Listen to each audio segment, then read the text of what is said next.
اور صحیح تہذیب کا ذریعہ ہے۔ اسلام نے کوئی پہلو ایسا نہیں ہے جس میں انسان کی تربیت نہ کی ہو۔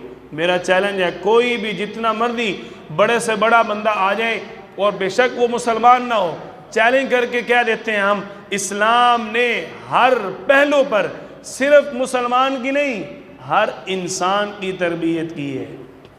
یہ بہت بڑی بات ہے، صرف مسلمان نہیں، ہر انسان کی، چاہے کافر ہے غیر مسلم ہے، اس کا بھی حق ہے۔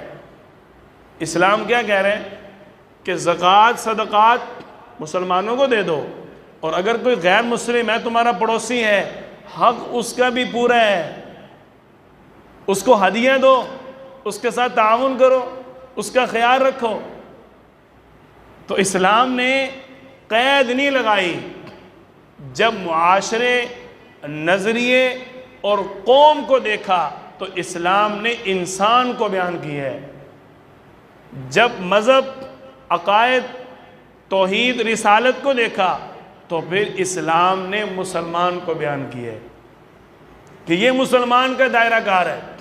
اور جب معاشرے کی بات آئی تو معاشرے میں مسلمان بھی ہے، غیر مسلم بھی ہے، ہر ایک کے حقوق بیان کیے۔ یہ تہذیب ہے۔